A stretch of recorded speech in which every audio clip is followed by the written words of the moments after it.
I'm here to tell you what I think are 3 sneaky expensive home repair or replacement jobs. By sneaky expensive, I mean that I believe house buyers, especially new ones, don't fully appreciate just how much certain jobs cost. Let's start with windows. Quite often when I'm showing a house to buyers, I'll walk up to the windows, I'll mention that they're looking pretty old, that they might be due for a replacement soon.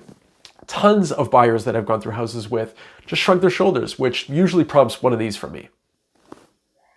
In a lot of cases, it probably makes sense to replace most of the windows at the same time. You don't have to do it this way, but you'll get a more consistent look, performance, and you'll probably reduce your overall costs if you're able to do them in bulk.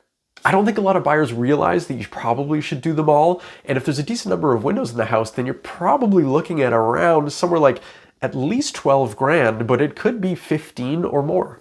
Okay, next, electrical rewiring. Now, electrical work is expensive to begin with because you need a skilled tradesperson to do the job, and that doesn't come cheap.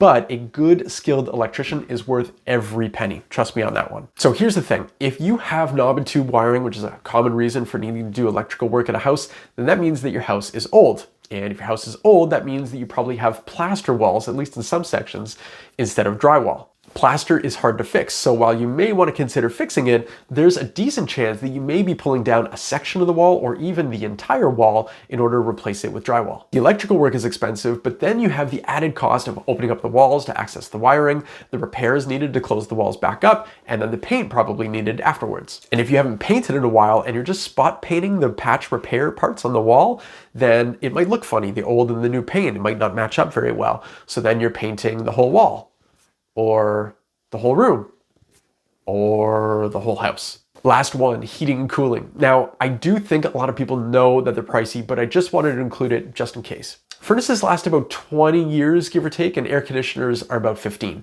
So if your AC conks out and your furnace is older than 15 years, you may want to consider replacing them both at the same time, which means you're looking at somewhere around maybe $8,000 to $10,000. You absolutely would want the advice of a professional in whatever skilled trade or mechanical system is of interest to you.